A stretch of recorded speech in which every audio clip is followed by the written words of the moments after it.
Wine up. It's your girl Portia Monique, and we are very excited because we have Shakespeare Stevie Beggs Jr. in the house. But before we get Hey, to Stevie, I'm going to go ahead and let you all know that we need the intro. And as soon as we get the intro, I'm gonna tell y'all what I'm drinking on.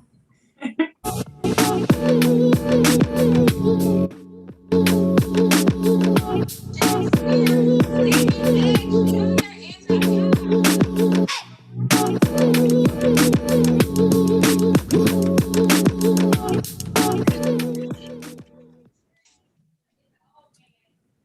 So hey y'all, hey, welcome back.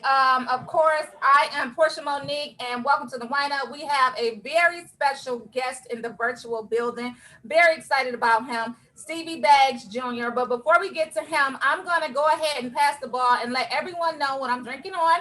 I am drinking on a little bit of white wine. I went with a little bit of Riesling today because it was hot and I didn't want to do too much. So I went ahead and did my little Riesling.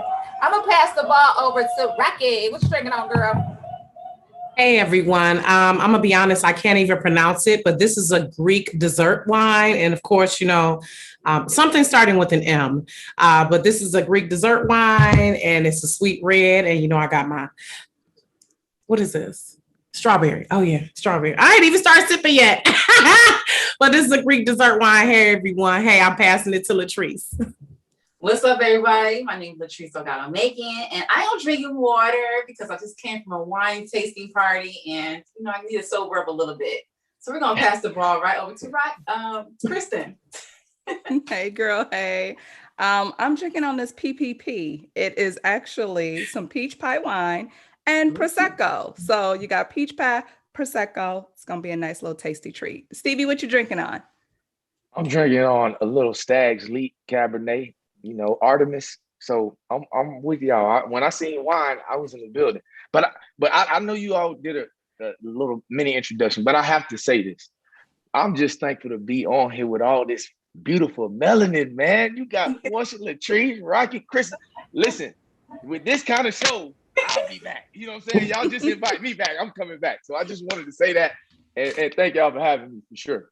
All right, all right. Well, Stevie, don't be humble because you are a titan in this industry, right? So we're going to talk to you about all of the things that you have going on in Hollywood. But even before you got to Hollywood, you were in the NFL, you were in the CFL, you were doing your thing. So we're definitely going to talk to you about how you made the transition from football stardom to Hollywood, what you're working on now, and all of that great stuff. But yeah, you're doing your thing as an actor now.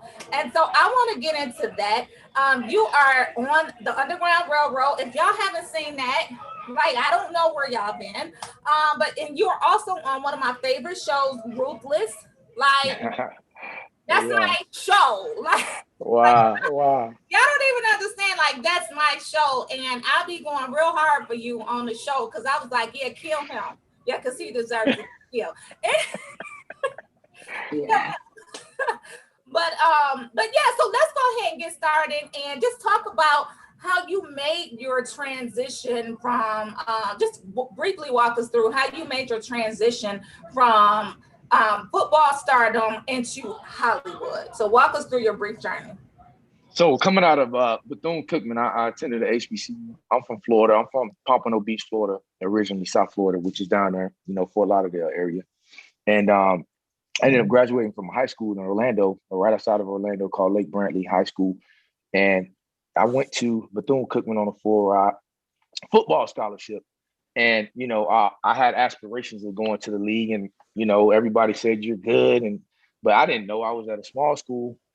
And so I ended up being a 3-time All-American. I won the Mel Blount Award. Which was the Black College, Defensive Player of the Year. So I won like the same award as Jerry Rice, Walter Payton, Michael Strahan, you name it, right? But I didn't get drafted. I ended up going as a free agent, although I broke a lot of records and all of that stuff. And so what happened was my career was super tumultuous because I was the only pro football player at that time to play on 11 teams in 10 years. So I played on 5 NFL, 5 CFL, and 1 arena team. But through that journey, I was able to find out my value. And when you find out your value, you can find out your worth. And so consequently, you know, my acronym for NFL, excuse my French, is niggas for lease. You know, they used to sell slaves, but now they lease them.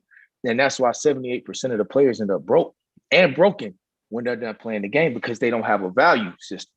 So consequently, for me, that all those journeys, all those ups and downs gave me an opportunity to really explore other things in my life that I had a passion for. And, you know, it's turned into not just television, film, producing, directing, writing plays. I've written 2 books. I have a nonprofit that my mother and I started 18 years ago called the Cedar Foundation. We have 9 after-school programs here in the city of Atlanta. But due to COVID, we're not doing that currently. But you know, our main thing is leveraging, you know, this platform to help lift the veil and change the thinking of our people. Because at the end of the day, having a platform, being on television, I call it television because it really tells lies and visions. It's not real. Yeah. So for me, I'm really passionate about our people really finding out their worth, finding out who they really are, you know, because if you've been told since kindergarten you're a slave, you're going to do slave things your whole life. But once you find out that you are of opulence, you know, you regal, and you have really, really true worth, then you start to do things differently. So that's kind of how the transition happened, because, you know, I was going through my last year, the year before my last year, I was waiting on a call from the team. And one of my friends was like, hey man, you know, the show is looking for football players to come, you know, be an extra. I'm like, man, I'm not about to be an extra, bro. I did it when I was young. My little brother was in TV film when we were growing up. Excuse me, and I had done some extra work. And I'm like, you just sitting there all day, it's hurry up and wait. They don't really treat you that well. You can't get the same craft services as the people who, you know, are really 18, you know. So I went out there, and the first day they stood me right next to the main character on this show called Necessary Roughness. Then that next day they asked me to read a line, and literally that's how my career got started in acting. It was just that simple. Wow. Yeah. Now, Necessary Roughness, was that the series or was that the actual movie? Because it was a series on USA. No. Yeah, I was saying he was a baby Network. probably when the movie was out. I remember Necessary Roughness, obviously because of football. You know, I'm 40 years old. I was saying you was probably a baby when that movie came out. That was the 90s. Yeah, but I'm 40 years old, so you know, I mean, much of a baby. I wasn't that young, you know what I mean? But I was able to watch. I was able to watch, you know, football movies. At least my parents, you know, weren't that strict on me. But yeah, Necessary Roughness, the show on USA Network. But it was a real great opportunity that turned into focus. That turned into For Better or Worse. And then, you know, I got an agent and I started doing auditions, and then everything just started opening up. Now I have an agent in LA, an agent in Atlanta, and really television is not my number one passion. Obviously, y'all can tell as a speaker and as an author, you know, my passion is really just using this platform to help our people lift the veil. But, you know, it came and I've been gifted with some opportunities. So, you know, I'm just taking them. I love it.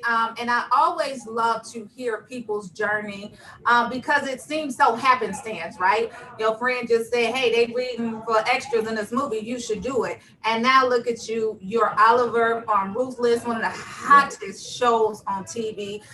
You're on the underground, you have some experience behind you, and you're a role model. Like, you're a philanthropist, you're an entrepreneur, you're a speaker, you're an author, you're doing all of these things. So congratulations to you. I love it. And I'm gonna pass the ball to Kristen. All right. So, Stevie, I have to ask, starting out as an athlete, just in your younger years before going off to Bethune-Cookman, how did you envision your life would be? And have you reached that level or surpassed that level? We'd love to just know a little bit more about your beginnings. Yeah, thank you. I grew up in a 2-family household until I was 14. My parents were together. I grew up really, really strict into church. But, you know, for me, as I've evolved, I've found my own way of connecting with the universal God. And you know, growing up though, you know, both my parents gave me love, and they gave me tough love. You know, I got spankings, I got on punishment, but the number one thing that I always remember was, to be a leader. My mom always said that in everything you do, be a leader, don't be a follower. And it didn't really sink in, to the depth of how important that ideology really is until, you become an adult, you go through some things and you start to live and learn life. And you're like, man, these lessons. And so the other thing she always said was to write down my goals and my vision for whatever it is that I wanted. And, I've added to that because I'm very much so into etymology. So in my book, Woke, I talk about the power of the word authority. The prefix to the word authority is author. So when you want to give something authority, you have to author it first. And when you author it, it's going to come to pass. You just got to be ready for it. And so those lessons and just really, being sticklers of just not letting me get away with anything. I was really raised in a great household and people who held me to a higher standard. I'm the first person in my whole family to even go to college, let alone play football or be on TV or anything like that. So, I was a pathfinder. I was a trailblazer, not a pathfinder. But at the end of the day, I didn't get there alone. I had help. And still to this day, I have many mentors that feed into my life to give me information because I recognize that money ain't power and education is not power, but information is power. And if you have good information, you have good power. And if you have bad information, you show bad power. Absolutely. And having a good tribe helps too. Having folks that care about you, that's important. It is. Man, together rebuilding intellect between ethnicities, tribe. Together rebuilding intellect between ethnicities. So, you do this together. Some of us are better than others of us, but none of us is better than all of us. And that's real. That's it. Rocki, I'm gonna pass it to you. Okay, on Mary Had a Little Lamb. Okay. I love it. I'm gonna listen. No, hold on. If I'm being too philosophical, too deep, I'll put the car in reverse. My bad, y'all. No. Be yourself. I love it. We need this. Hey, actually, I was about to ask you if you were single for the ladies. I mean, you know what I'm saying? Because the ladies need somebody like you. I'm just saying. You already know. But no. Do you? You know I am not single. You know that. We are enjoying it. Yeah. I love it. Keep it coming. Okay. You on a panel full of sapiosexuals. So we all for the woke talk. We love it. We love it, Stevie. So I wanted to ask. Is this an open forum? Can I say what I want to say over here right now? Okay, do you? I'm just saying, that's what I try to tell brothers, is that, you got to make her brain wet, not just her. You follow what I'm saying? At the end of the day, give her an eargasm, not just the orgasm. Ooh. Play with her third eye. Yeah, hip the youngsters. So at the end of the day, once the physical piece is over with and done with, it has to be something in the invisible world that connects you. It can't just be we lay down, we do our thing, and boom, boom, boom. That's great, but we all know that only lasts so long. Don't nothing take all day. Yeah. Don't nothing take all night. So at the end of the day, the respect piece of it is, once again, if I love myself, then I always be able to see your light if I recognize and love my own light. But because we're dealing with the people who've never seen or loved their own light, how can I celebrate yours? Okay. I don't even know mine. All right, I love it. So yeah, anyway, you said safety. So I love how you... No, hey, I'm glad you went on that tangent. It's good because I love how you went there about the NFL. Keep it 100 about it. But I want to ask, what are some skills or some life lessons you picked up while being in the NFL and the CFL that transferred over to your acting career? Because they are two machines, Hollywood and the NFL, they're two big machines, right? So what are some skills that, transferred over? Even you decided to leave. You were like, look, I'm not going to be a nigga for lease no more. So but what are some things that, big, I mean, okay, so, that's a real, yeah. So what are some things that helped you? That's an amazing question, Rocki. I apologize for cutting you off. So I played 10 years. The average career is 3 years. And so I didn't necessarily decide to leave. The game kind of made me leave. But then I had an opportunity to go back to Canada, once I had, started acting and I opened a restaurant. And at that time, I'm like, hold on, I'm making X amount of money doing this without getting a concussion. No, I'm good, right? Because my first book is called Greater Than the Game, right? It's literally called Greater Than the Game. And I was trying to teach not only others, but myself about how to be greater than the game that society plays on us by telling us the only thing we can be is athletes, artists, entertainers, dope boys, strippers. Right. Like that's the only thing they paint, Right. And so I learned not only my value, like I said earlier, going through my NFL and CFL career, but I also learned about people. And I also was able to learn about how to let go of my tradition and open my hand to truth. I was also able to learn how to let go of religion and open my hand to righteousness. So when I did that, I was able to say, well, dang, everything I got taught growing up, something in the soup ain't soup. Easter bunnies don't lay eggs, chickens lay eggs. Why are we doing Easter egg hunts every year? Something's wrong here. Right. You know what I'm saying? And then so you start questioning certain things in the system, certain things in the establishment. Why don't they teach us the right foods to consume when we're in school? Why don't they tell us about credit in school? Why? Because they want you to be a sheep. Yeah. Why don't we talk about the things that really are functional in our everyday life? And there's a reason for that, because I want you to be my sheep. Now, if you look at in the animal kingdom, what animal want to trade places with a sheep? None. You know what I mean? Any animal that size can either run, ram you, kick you, do something. You could push a sheep down, cut its neck, and we eat for the whole month. But at the end of the day, we should start raising people who are eagle-minded, not chicken-minded, lions. You know what I mean? Not a sheep. And at the end of, and when we start doing that, then I think we can change the trajectory of even how we approach one another. We don't. If I'm walking with my lady down the street and I see 3, 4, 5 brothers walk up to me, I'm automatically gonna fortify myself as a lion, right?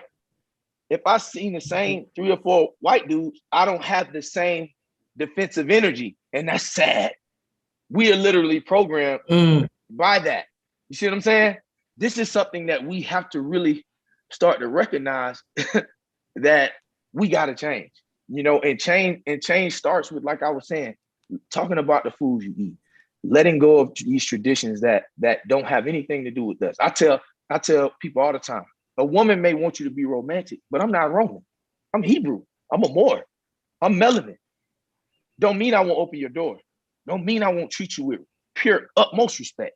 But don't put me in a box of being, but don't put me in a box of being a Roman when he can't do what I do. You follow what I'm saying? So once again, the language, sorry, Pete, is so important. And when we change the language, we can change, how we connect with one another. Okay, so that thought process is part of what you brought from the NFL into Hollywood, like being aware of your surroundings, being aware of what's happening. Yeah, and then how similar they are. In the NFL, you don't have a guaranteed contract. In television film, I've seen people book a role and get cut from a table read. You know what I'm saying? It's like I booked the role, but then another that uncertainty, and it's just like the uncertainty, and then you're doing auditions. It's like having a workout for a team, but they don't sign you. You're doing a bunch of auditions for different projects. Like I was P-Valley. It came down to me and Tyler Lepley for that P-Valley role with the bouncer.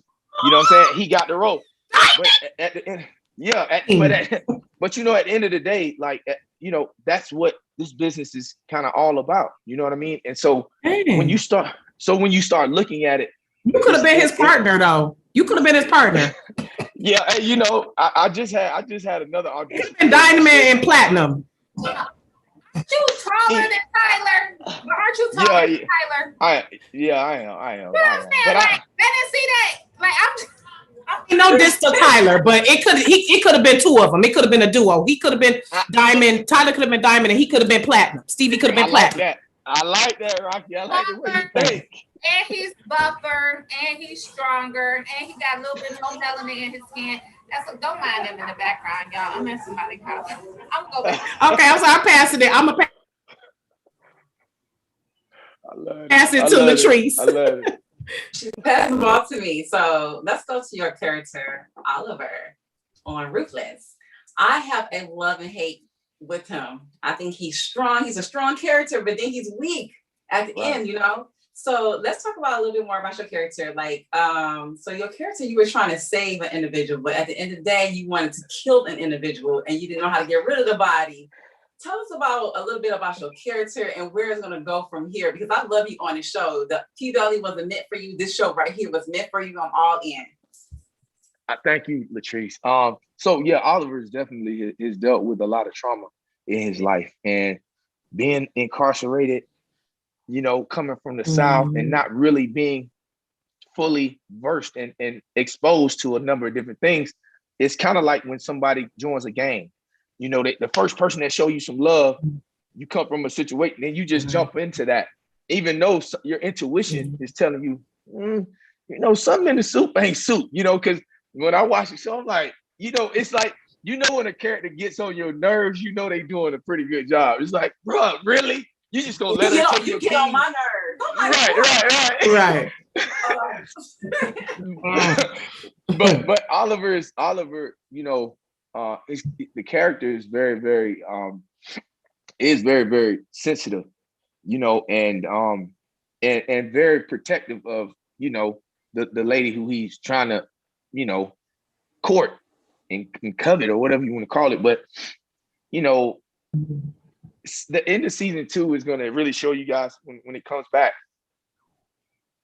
how a lot of nuances start changing inside of the cult, and you're gonna be like, wow. I mean, and we just actually shot season 3, so you know, season 3 is gonna be even crazier. So I don't know what more specificity you want, but it's a really, really dynamic show. TP did a great job with you know, writing, you know, everything, and you know, I have respect for him because I didn't really watch a lot of Tyler Perry stuff, to be honest, you know, but being on set, and when we shot season 2, we literally shot 31 episodes, y'all, in 9 days. See what I'm saying? Like, just to let you know, you're doing 20, 30 pages of dialogue literally a day. So I went from killing somebody, having sex, being happy, and being sad in the same day. So then on the flip side, you know, Underground Railroad, you know, Barry Jenkins, how he does things, he's really methodical and slow with his. So I was there, which I thought I was in 2 episodes, but they condensed it down to 1. Hey, once again, that's like NFL, right? Kind of like that, the business. But consequently, I was there for 2 months. I mean, I was there for a whole month in Savannah filming this show for 1 episode, essentially. You feel what I'm saying? Like, that's the difference in, so you go 31 episodes in 9 days and then 1 or 2 episodes in a whole month. You know what I mean? So that's the difference in, you know, and both of them are great at what they do. So it just shows you that you know, a lion don't got to jump in the ocean to do what a shark do, and a shark don't got to come on land to do what a lion do. You can, you know, dominate your own domain. Yeah. I love dominate your own domain. # dominate your own domain. But I want to talk about Oliver just a little bit more. And how you prepared for that role, right? Because we heard your story that, you know, your friend was like, hey, they need extras, and you went for it, you got cast for it. However, like, we didn't hear the training piece of the acting. So once you got in there and you got that acting bug, like, how did you go from there to Oliver and all of the other things that you were doing? Oh, that's a great question, Pete. So, you know, number one, you go to some acting classes, right? And then you start to find out that this is not just, you can't just get a roll off charisma and a look. Like, you really got to put in the work, and you really have to be, you know what I mean, very focused on the craft. And whether it's Meissner technique, Stanislavski, Chubbuck technique, like, and you start learning these different tools and you start taking them. And then you add little small idiosyncrasies to your own game. And then that's when things can start to flourish. And so for me, you know, the classes are one thing, but I auditioned like this year alone, since January, I probably had maybe 100 auditions, maybe 150. You know what I'm saying? So that's kind of like class two. Every time you get in front of the camera to do an audition, you're literally teaching yourself, you're learning something, you're practicing your craft. And so you really just planting seeds, you know? And, you know, essentially, if you stay around a barbershop long enough, you'll get a haircut. You know what I'm saying? Like, so it's that kind of energy for me, because I know that the intent behind what I'm doing is good. So there's always going to be a righteous thing on the back end for that, because of what my end goal is. Sounds great. I'm passing the ball over to Kristen. All right. So you've talked about all the different auditions you've been on, and so far your career has been just extensive, and I know you've learned a lot. I would love for you to kind of share just within the last 5 years, I'd probably even say the last year, what's like one of the biggest things you learned about yourself in this industry? And if you had a tip for anyone that was interested in getting into the acting field, what would you share with them? Great question.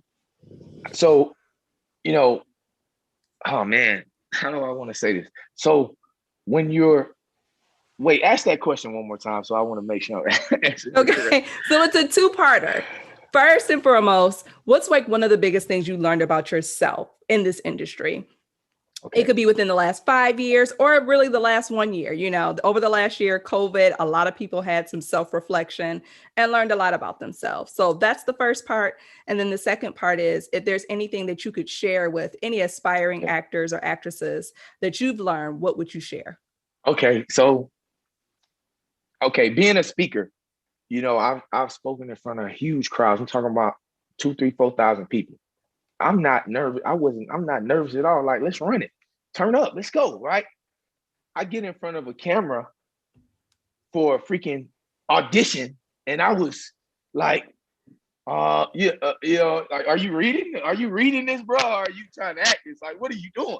You know what I'm saying? So I'm like, so you know, over the time, I had to learn how to, once again, like I said, just because you have a look, or you're articulate, or you know, you're charismatic, that does not translate, you know, over to acting every time. Like, if it's a role where I'm playing kind of like somebody who I am, then that's cool. But if I got to be an Oliver, now that's gonna take work. You know what I'm saying? Because the person who I am is not, you know, Oliver in real life. But I'm taking pieces of my real life and trying to connect that to Oliver the best I can. So that's what I learned, that just because you're good in one area that's kind of similar, like speaking, doesn't mean it'll translate over to, you know, television, film. And then the second one was, what would I share with anyone? I mean, I definitely share that bit of information, because I think a lot of people think that, you know, how everybody has a nonprofit now, right? Everybody got a 501, everybody got a podcast, right? Like, everybody's an entrepreneur, but that's not for everybody. You know what I mean? And being an actor, once again, just because you have a look or you're funny or whatever, I'm not saying to not do it. I'm just saying that sometimes you think it's for you, but it may not. Because I never thought acting was for me. This was not a thing that I grew up wanting to do. I wanted to play football, you know? And so television film just came because the creator said, hey, this is the lane I want you to go in. And if you're going to take it serious, go take off. And I did that. And so I hope I answered your question. You did. You did. No problem. Rocki? So I wanted to get into about how health conscious you are and how you mentor youth. Like, talk some more about that. You said you have 9 after school programs. So salute to you, and just talk about how I'm sure your upbringing is partly why you want to mentor youth. And as a Black man, you see the importance of, you know, training our younger generation now to have some of those values of being woke and knowing their values. So talk about that, about your organizations, your youth, your mentoring, and how your passion for health, how you incorporate that. Yeah. CEDA Foundation is the name of my nonprofit. It stands for Creating Empowerment Through Autonomy. And my mom and I started this, like I said, 18 years ago in Florida. So we're incorporated in Florida, Georgia, and Ontario, Canada, because I played part of my career up there. And so what happened was, when I was in college, I seen my mom bringing young girls to her house and teaching them like women's etiquette, how to cook, how to clean, how to, what to put in your purse and all this.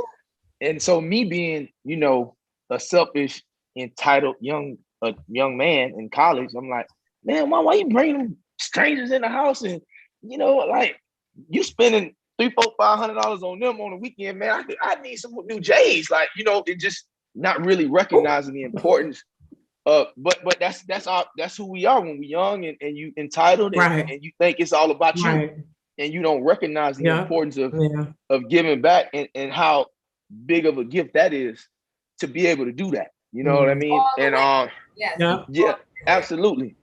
And so my mom, she was an example. She was a beacon of light for me in that lane because I literally seen that firsthand.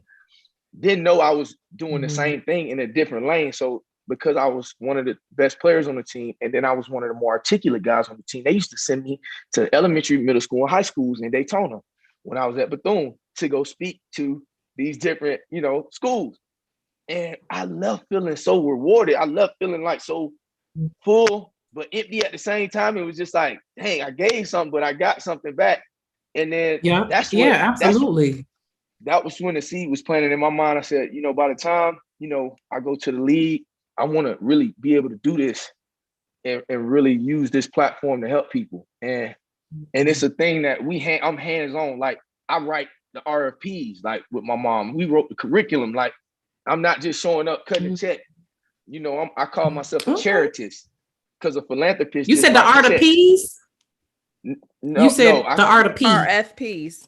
RFPs, like the request for proposals and the grants and like. Oh, okay, great. Love it. We sit in there and write those things together. My apologies. RFPs, okay. Request for proposal.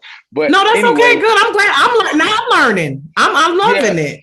Yeah, like so when you go through procurement, through trying to get a loan or trying to be whatever, you got to go through RFP system. But nonetheless, get some money. Exactly. But I'm just saying that it's a hands-on thing for me because I seen the beauty in it and I seen the divinity in it. And I seen people give back to me in my life. You know what I'm saying? Somebody seen a light in me that I didn't see in myself. So it's only right, that I try to get that energy back. Right. Yeah. Because how are they gonna? Because if the younger generation, if we don't teach them, how are they gonna know? A lot of times we're wondering like, why are they behaving like that? Because we haven't purposefully and been intentional about teaching them differently. So, and I'm glad when we have Black young men showing other men and young boys, and so because they are our legacy. So I really appreciate that you're not just out here like, oh, I'm a fly guy athlete. I'm just going. And so I'm glad your mother, she modeled that for you. So salute to your mama. Kudos to Mama Bags. Okay. Shout out Lola. Well, she ain't Bags no more. She remarried herself. But anyway, shout out to Lola. Lola. Okay. Okay, Mama gotta have a life too, Jody. I ain't mad at it. hey, listen, she did do a Jody too. Like she went young too. She went young. So when I was doing my research, I did see your mama, and your mama fine. So I'm gonna just put that out there. Your mama's super cute. So yeah, shout out Mama.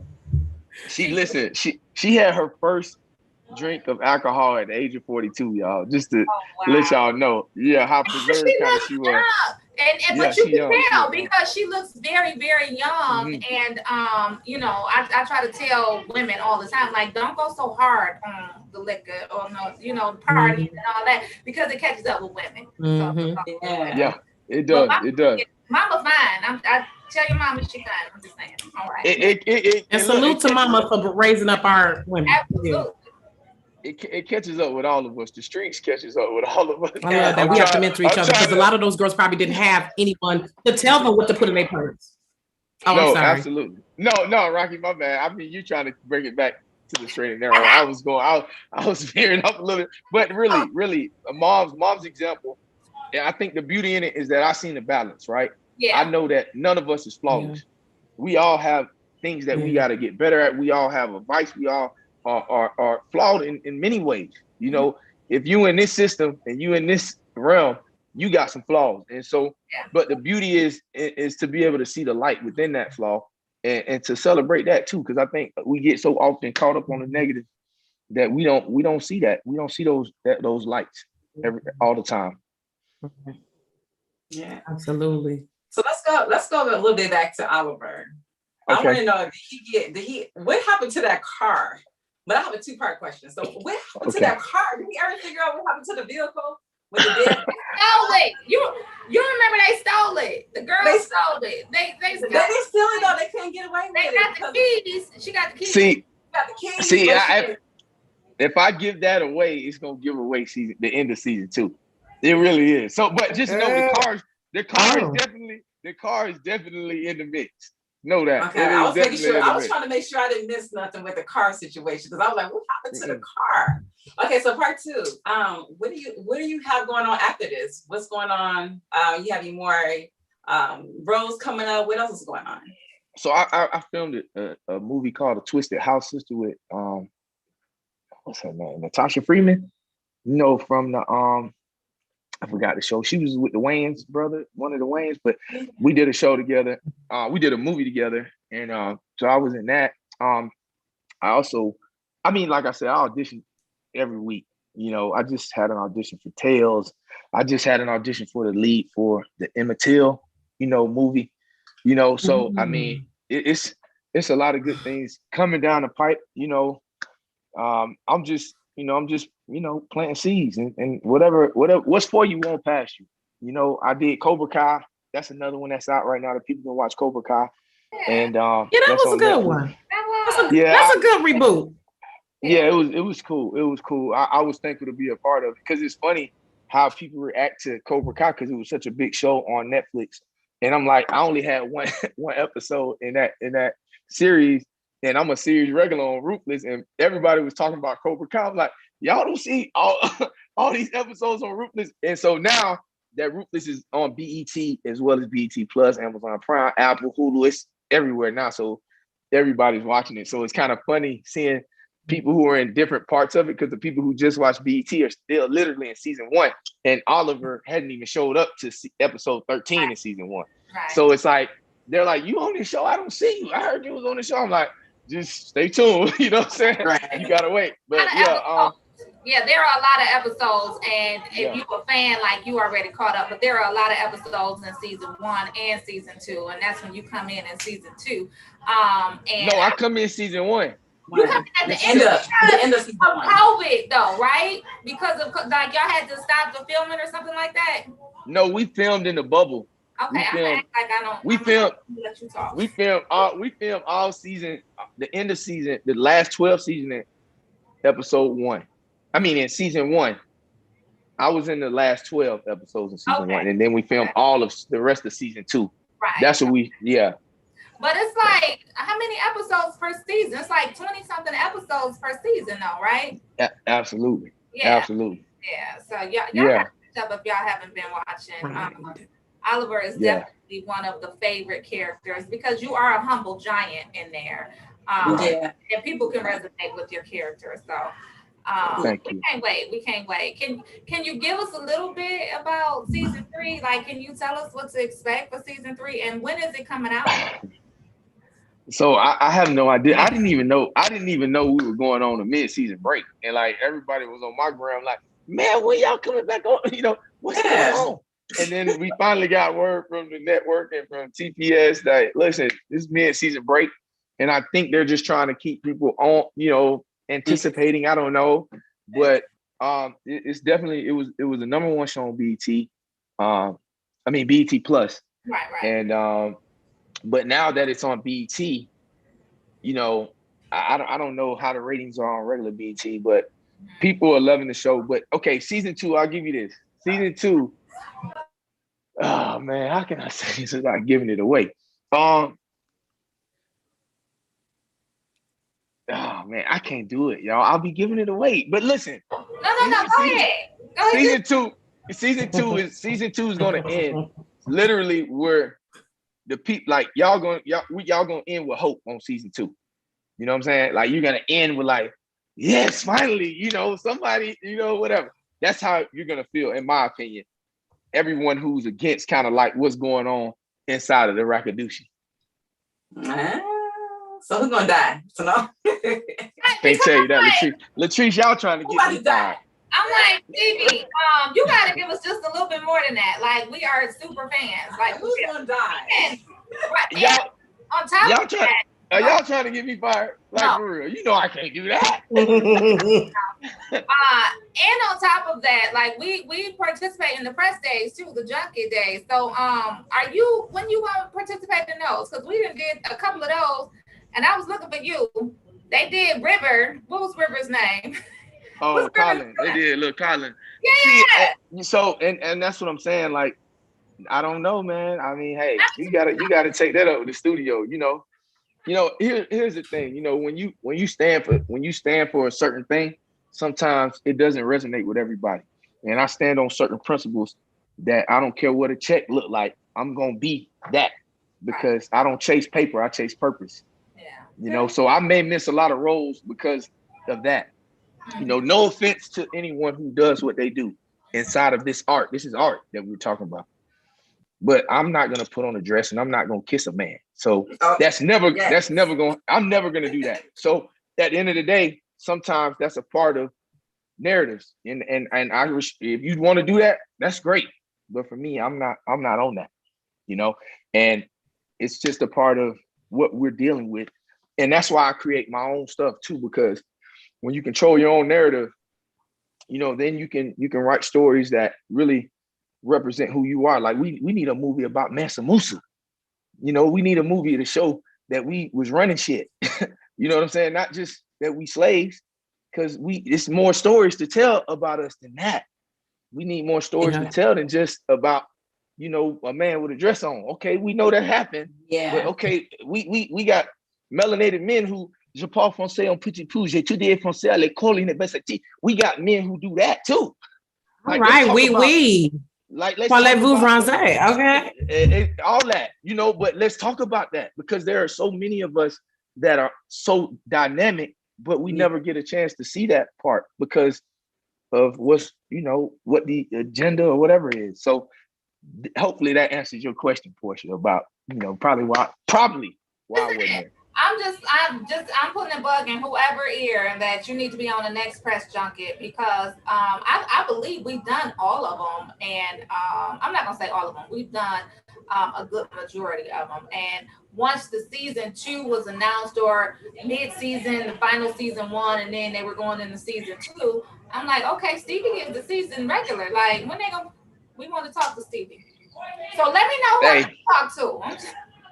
I think you got to call up there and talk to probably Mark Swinton and, the executive producers. Talk Sneed, Michelle Sneed, and all those.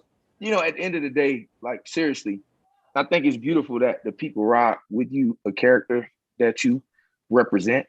But I think it's even more important when people ride with the person who you are. Once you're able to see, okay, I had a perception of Oliver, just from, seeing. But then now you meet Oliver, and then there's like, dang, well, maybe there's even more that I want to, connect with this brother on. And that's what it is. That's what it's about for me. Because literally I'm for the people. I really truly am for the people. And I love my people so much because I love myself so much. And that's why I stand on what I stand on. I love it. I'm passing the ball. Okay, so I'm going to jump in. We were talking about Oliver, you creating your own narrative. You don't have to drop any spoilers, but in your opinion, if you were in the writer's room, where would you like to see Oliver's character go in season 3? Yeah. So season 3, I'd like to see Oliver's character go to a place where he's able to really show his true virility and the true protective energy, where he doesn't have to be like, yes, sir, or your highest, or any of that, because now, hey, I'm on my own. I'm doing my thing. Whatever. And so for me, that's where I would like to see Oliver's character go. It didn't go that way. See, that's why we're talking about creating your own narrative. If you had the pen to paper, where would you like him to go? You'd like him to have his own, to be on his own feet. Yeah. I mean, that's what I would do. I would want Oliver to be show more virility, show more, just to have his size match, his action. You know what I mean? Because they refer to that so much in the show. You a big motherfucker, you know, all that. And so like, let's match that up. And there's times when Oliver does. There's times when Oliver was just standing in the paint and, you know, he snapped. Like when I snapped after season 1, it's like he snapped and he just had to go in. But then, you know, then you go back to this, oh man, well, you know, they're gonna kick me out. Like, you know, am I going to the punishment trailer? So it's like you have all that stuff. And so to be able to stand on your own, Kristen, is where I would want to see, you know, Oliver's character go. Okay. All right, Rocki, jump in. So what is it like to be a part these historical pieces? The Underground Railroad, Emmett Till story. What is it like? I mean, in a way, that is monumental, a milestone for an actor to be part of these pieces that are telling stories. I mean, Barry Jenkins, shout out to him, phenomenal. I mean, he's definitely like an icon in the industry in my book of the stories he's told. So, but what is it like for you to participate in productions such as the Underground Railroad and Emmett Till? So it's amazing to be able to do that because, like you said, I mean, when I was on Underground Railroad, I'm on set with people who literally went to school for this their whole life. It's kind of like me playing football since the age of 7. You know, these people literally have been studying theater, television, film their whole life. So then now I'm literally like learning on the fly, trying to pick up nuances and, like I said, tools.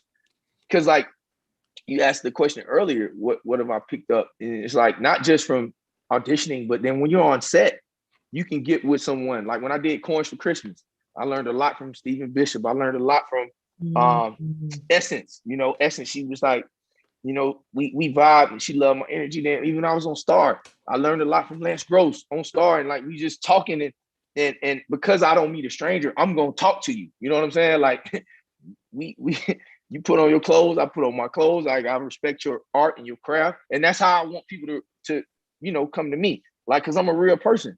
Like just because you accomplished something doesn't mean that we can't connect. You know what I'm saying? Or that you can't have a conversation with me because I'm not on that. So because of my energy and because people who have accomplished certain things, people always treat them a certain way. And because I've been there, I know like, well, if you just come talk to me 9 times out of 10, I'm gonna talk to you too. You know what I'm saying? And because of that, they were willing to share because I'm gonna ask questions. Hey, so, you know, what did you do? Why did you do that? Why did you make this choice? How did you decide to go that route? And then, so if they share it, I'm like, okay, boom, let me put that in my back pocket. And then I'm gonna use that the next time. So I can, well, why did you look that way, you know, in the scene? But the man was there. It's like, dang, because the small little nuances in the eyes and the mouth and idiosyncrasies, it's what makes an actor, in my humble opinion. And learning about history too, though, being a part of things that happened in actual history, our ancestors endured. Like to be telling that story has got to be like Emmett's movie. Any ETA on when that's coming out? Because I cannot wait to see that story on screen. So I just auditioned for it. I didn't get the role, and I don't know when it'll be out. Get the role yet. I didn't get the role yet. I like that. Like I said, the reason why I say that I didn't get the role is because when what's for you won't pass you, and when I get it, then I got it, right? Like when I sign that paper, I got it. But at the end of the day, you're right. I mean, the optimism and positivity and speaking into existence, I'm all about manifestation. So that's real. But the Emmett Till thing is something that I really like because it's a real story that's not based on history. Because for me, history is his story. And my story is a mystery. We don't really know what really happened. They just told us we were slaves. Yeah. They just told us that they brought a whole bunch of us over here. And I keep giving you that narrative so you can stay there.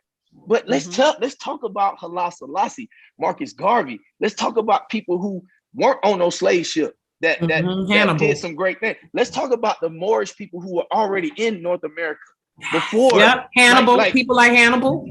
Like, let's talk about that. And so that's why it's great to have these movies and these films and whatever, and you bring up history.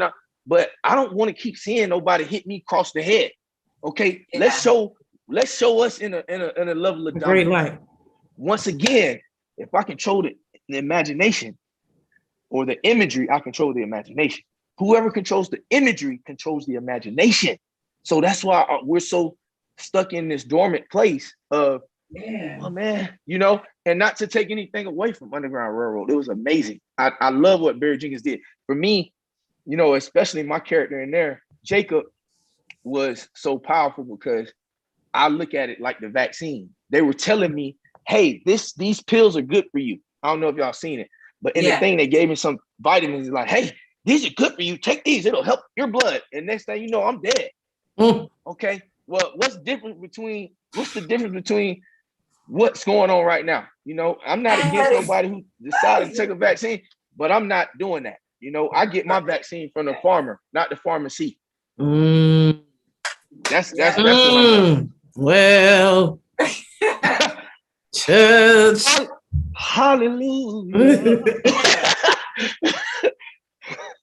And I was gonna say that too. Like in that movie, they was giving you guys pills that was poison to your body instead of helping us. So that's what they were doing back in the day. They were just trying to kill us off, and those ways of killing us off. And I'm not saying that this vaccine is doing that now, but shout out to everybody who got it done. I hope not. I love you.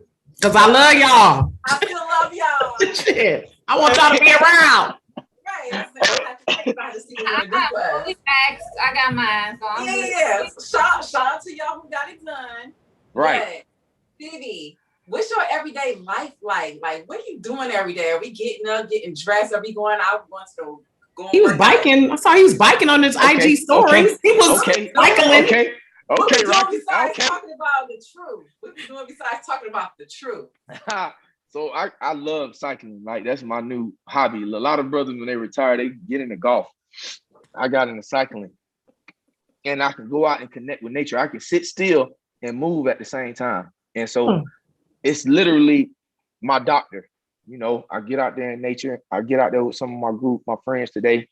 Today we did a ride where we just went through the city of Atlanta and we hit as many murals as we could.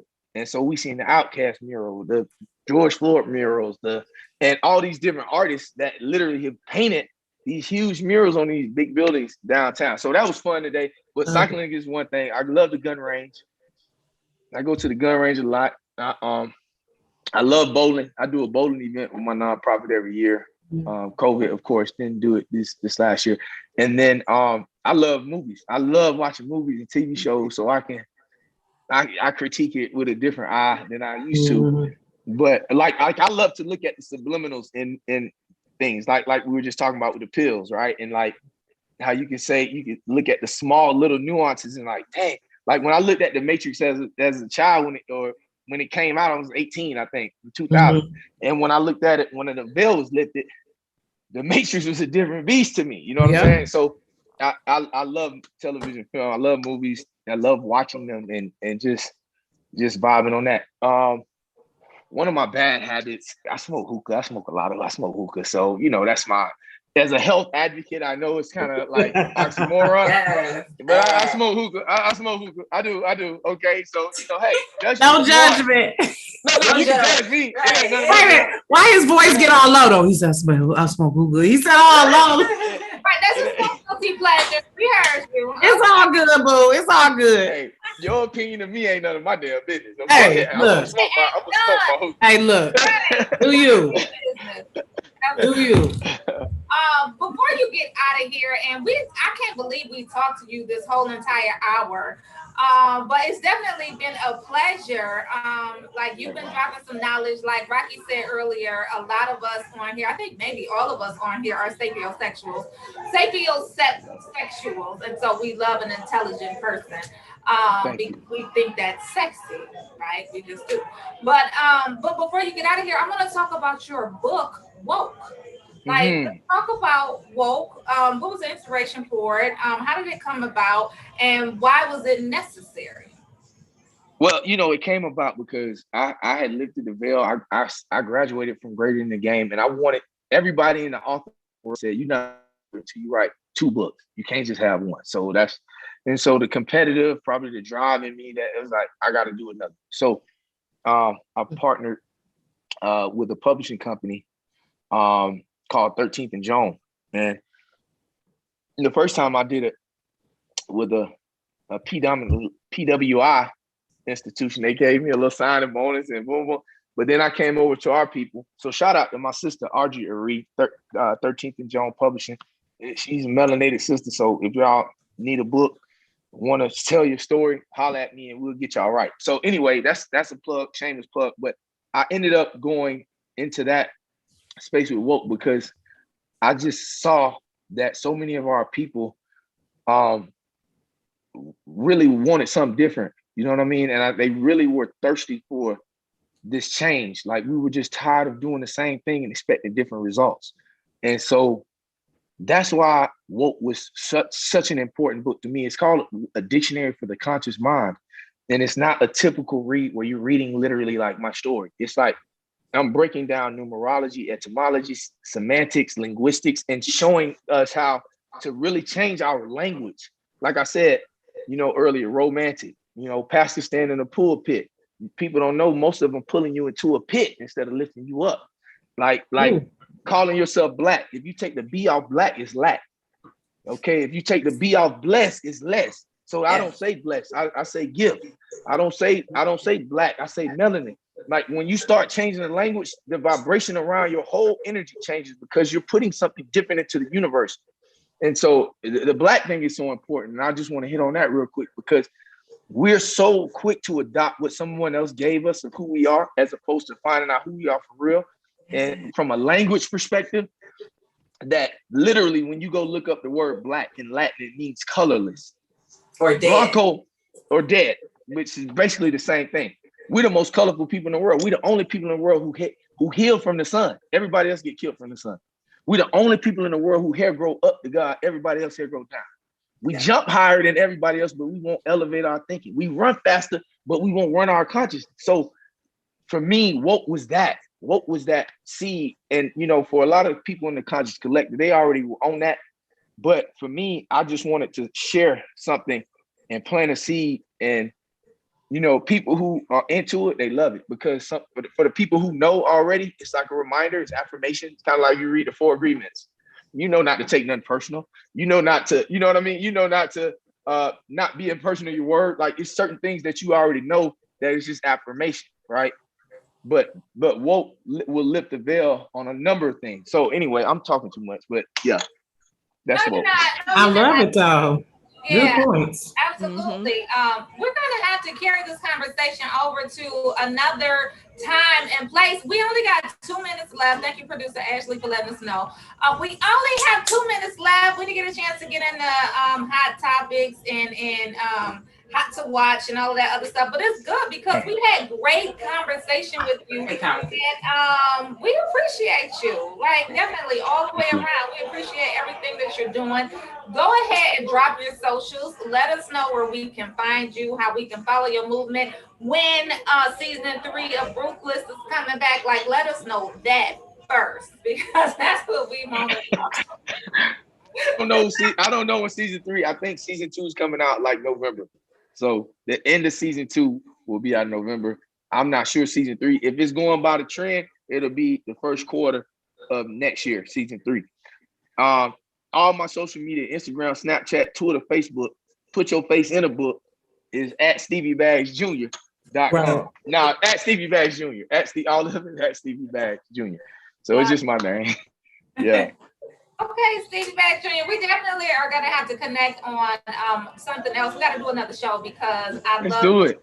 Yeah, we have to do it, y'all. So let's go ahead and cheers to, we got to do the rest of season 2 for Ruthless first before season 3 comes out. And then all of your other successes, being an author, philanthropist, business speaker, coach, all of that great stuff. We appreciate you. Cheers to everything. Love, life, happiness, money. I'm just saying. That part. Peace and power. Peace and power, y'all. Right. Peace and power, y'all. Thank you so much right. for this, Stevie Baggs. We appreciate you. Take care. We'll be connected. Thank you. Yeah. Thanks, ladies.